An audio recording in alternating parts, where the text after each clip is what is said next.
UFC 308에서 열리는 패더급 타이틀전에 이번 대결은 무패의 일리아 토푸리아와 전 챔피언 맥스 할로웨이 간의 맞대결로 많은 기대를 모으고 있습니다.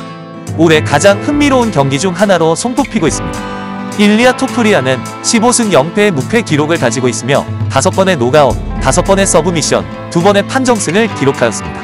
현재 27세인 그는 키가 5피트 7인치, 리치는 69인치로 맥스 할로웨이보다 5살 어립니다. 일리아 토푸리아는 타이틀 경기에서 알렉산더 볼카노프스키를 노가웃시키며 퍼포먼스 오브 더 나이트 보너스상을 수상했습니다. 또한 조시 에밋과의 경기에서는 파이트 오브 더 나이트상을 한번 차지한 바 있습니다. 그는 2015년 4월 아마추어 경기를 건너뛰고 프로로 데뷔하였습니다. 맥락을 살펴보면 토푸리아가 2015년에 프로로 데뷔했을 당시 맥스 할로웨이는 이미 15번의 경기를 치른 상태였습니다. 그리고 토푸리아가 2020년 10월 UFC에 데뷔했을 때 할로웨이는 UFC에서 23번의 경기를 소화한 경험이 있었습니다. 이처럼 할로웨이는 UFC에 일찍 입성하여 토푸리아보다 훨씬 더 많은 경험을 쌓고 있습니다. 그럼에도 불구하고 일리아 토푸리아는 브라이스 미첼을 제압하고 조시 에밋과의 경기를 5라운드에 걸쳐 압도했습니다. 그의 가장 큰 업적은 알렉산더 볼카노프스키를 노가웃시켜 패더급 타이틀을 차지한 것입니다. 현재 토푸리아는 UFC와 전체 경력에서 모두 무패를 유지하고 있습니다. 그가 실제로 위험에 처했던 유일한 순간은 자이 허버트와의 라이트급 경기에서 발생했습니다. 당시 그는 흔들렸지만 곧 회복하여 2라운드에 허버트를 노가웃시켰습니다. 토푸리아는 2022년 초 체중 감량 문제로 인해 찰스 쥬르덴과의 경기에서 출전하지 못한 적이 있습니다. 그는 또한 2022년에 모부사르 에물로에프와 싸울 예정이었으나 에물로에프가 기권하면서 경기가 취소되었습니다.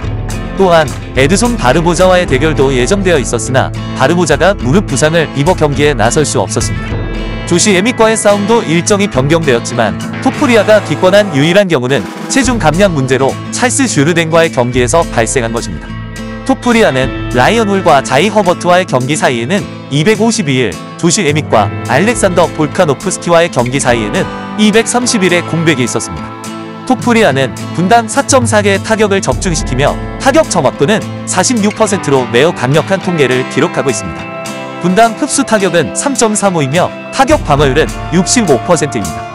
그의 테이크다운 평균은 1.92이고 정확도는 56%이며 테이크다운 방어율은 인상적인 92%에 달합니다. 그러나 할로웨이와의 경기는 많은 그래플링보다는 타격전으로 진행될 가능성이 큽니다. 토푸리아는 UFC에 떠오르는 스타 중 한 명으로 케이지에서의 뛰어난 퍼포먼스와 레알 마드리드와의 관계 등으로 인해 국제적인 인기가 급증하고 있습니다. 패더급 2위에 올라있는 맥스 할로웨이는 12개의 노가웃, 2개의 서브미션, 12개의 판정승을 기록하며 26승 7패의 성적을 보유하고 있습니다. 32세인 그는 일리아 토푸리아보다 키가 4인치 더 크지만 리치는 69인치로 동일합니다. 할로웨이는 전 패더급 챔피언으로 3번의 타이틀 방어에 성공했으며 해당 챔피언십에서 우승한 최초의 미국인입니다. 또한 저스틴 게이츠와의 경기 후에는 UFC BMF 라이트급 타이틀을 획득한 바 있습니다. 하지만 라이트급에서 얻은 BMF 타이틀이 이번 패더급 경기에서 걸려있을지에 대해서는 논란이 있습니다. 할로웨이는 윌 초프와의 경기에서 노가웃 오브 더 나이트 보너스를 한번 수상한 경험이 있습니다. 맥스 할로웨이와 저스틴 게이츠의 경기는 역대 최고의 싸움 중 하나로 평가받고 있습니다. 할로웨이는 조제 알도, 브라이언 오르테가, 더스틴 포이리에, 켈빈 케이터, 야이르 로드리게스, 코리안 좀비, 저스틴 게이츠 등 유명한 파이터들과의 경기를 포함해 총 7번의 파이트 오브 더 나이트 보너스를 수상했습니다. 그는 2006년 11월 아마추어로 데뷔한 후 2010년 9월에 프로로 전향했습니다. 단 4번의 경기만으로 UFC에 입성한 그는 2012년 2월 UFC 143에서 더스틴 포이리에와의 데뷔전을 치렀으며 이 경기가 그의 유일한 패배로 남아있습니다.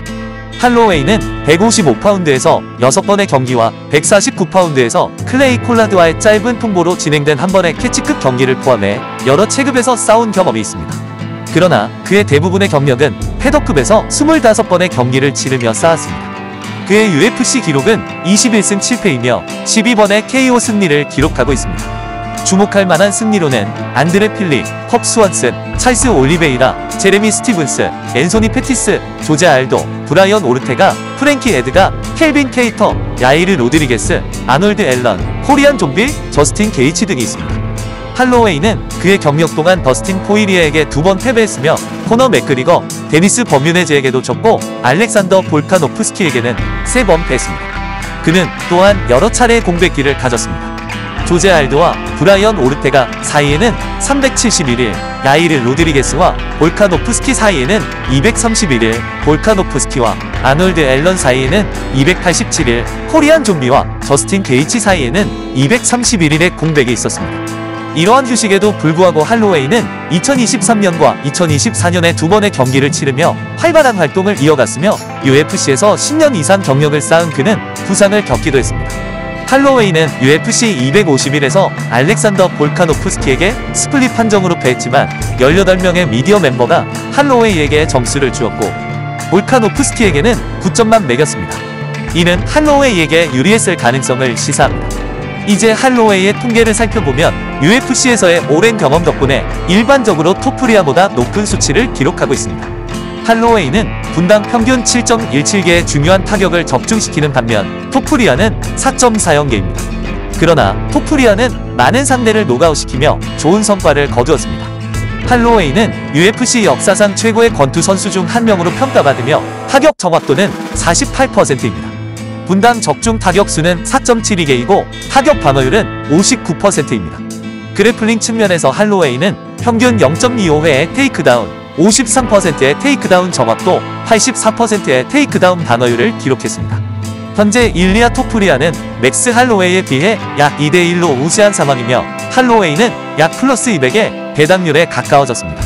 토폴로지에서는 확률이 더 가까워져서 58%가 토프리아를, 42%가 할로웨이를 선택하고 있습니다. 이 매치업에 대해 자주 논의해왔고 예측도 변경되었습니다. 현재는 토프리아를 더 선호하는 경향이 있습니다. 많은 이들이 토프리아가 맥스 할로웨이와의 경기에서 이길 것이라고 믿지만 쉬운 승리나 빠른 마무리는 아닐 것이라고 생각하고 있습니다. 그들은 토프리아가 노가웃보다는 판정으로 승리할 것이라고 예측하고 있습니다. 토프리아가 판정으로 이긴 경기는 13%에 불과하지만 할로웨이는 토프리아가 맞선 상대 중 가장 강력한 상대 중 한 명입니다. 토프리아는 조시 에밋과의 경기에서 단 한 번만 경기를 끝까지 갔습니다.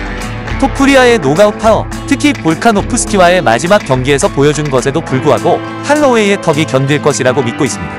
또한 할로웨이의 나이와 체중을 145파운드로 줄이는 것이 그의 성과에 영향을 미칠 수 있는 잠재적인 요인으로 여겨집니다. 맥스 할로웨이는 몇 년 전 알저메인 스털링과 숀 오말리의 상황과는 달리 이번 싸움을 준비할 시간이 충분했습니다. 그 당시 스털링은 체중 문제로 어려움을 겪었고 훈련 기간이 짧았습니다. 할로웨이는 패더급 한계 145파운드로 감량하는데 어려움을 겪었던 점은 주목할 만합니다. 그럼에도 불구하고 할로웨이는 모든 패더급 싸움에서 체중을 놓친 적이 없이 성공적으로 체중을 맞춘 바 있습니다. 평소보다 감량이 더 힘든 경우도 있었지만 최근에는 큰 문제 없이 진행되고 있습니다. 일리아 토프리아도 과거에 체중 감량 문제에 직면했지만 최근에는 그런 어려움이 없었습니다. 한 가지 우려되는 점은 할로웨이가 작년 8월 이후로 패더급에서 싸우지 않았고 마지막 경기가 155파운드에서 진행되었다는 것입니다. 이 격차가 이번 경기에서 그의 성과에 영향을 미칠 가능성이 있습니다. 할로웨이가 라이트급에서 패더급으로 돌아오는 것은 그에게 불리한 요인이 될 수 있습니다. 체중을 많이 감량할 필요는 없겠지만 이러한 변화가 내구성에 영향을 미칠 수 있습니다. 할로웨이가 노가웃되지 않을 것이라고 믿지만 체중 감량이 그의 성과에 영향을 줄 수 있다고 생각합니다. 게다가 할로웨이는 나이가 많고 저스틴 게이치와의 경기와 같은 몇 번의 힘든 싸움을 치렀습니다. 그는 그 경기에서 승리했지만 그로 인해 큰 타격을 입었습니다. 반면 토프리아가 힘든 싸움을 벌인 유일한 경우는 자이 허버트와의 경기였습니다. 전반적으로 할로웨이는 토프리아에 비해 경기를 통해 더 많은 마모와 손상을 겪었습니다. 할로웨이가 토프리아를 끝내기보다는 판정으로 이길 가능성도 있다고 봅니다. 그가 토프리아를 노가웃시킬 것이라고는 보지 않습니다. 할로웨이는 최근 저스틴 게이치를 상대로 놀라운 노가웃을 기록했지만 일반적으로 그는 볼륨 스트라이커에 가까운 스타일입니다. 할로웨이가 어느 정도 위협이 될 수는 있지만 토프리아가 노가웃당할 가능성에 대해서는 크게 걱정할 필요가 없다고 생각합니다. 할로웨이가 몇 번의 타격을 가할 가능성은 있지만 토프리아의 펀치만큼 눈에 띄는 피해를 주지는 않을 것이라고 봅니다. 토프리아가 더 많은 파워를 가지고 있으며 할로웨이는 기술적으로 더 나은 스트라이커이긴 하지만 두 선수의 속도는 비슷합니다. 이번 싸움은 치열할 것으로 예상되며 토프리아의 강력한 타격이 할로웨이의 얼굴에 큰 피해를 줄 것이라고 믿고 있으며 이는 심판의 점수에 영향을 미칠 수 있습니다. 토프리아의 파워가 심판에게 유리한 결과를 만드는 데 중요한 역할을 할 것이라고 생각합니다.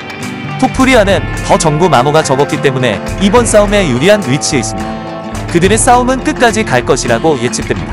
두 선수 모두 노가웃 아티스트임에도 불구하고 어느 쪽도 마무리를 기대하지 않고 있습니다. 토프리아가 타이틀을 유지할 것이라고 생각하며 그가 27세라는 전성기에 있고 앞으로 더 발전할 가능성이 있다고 봅니다.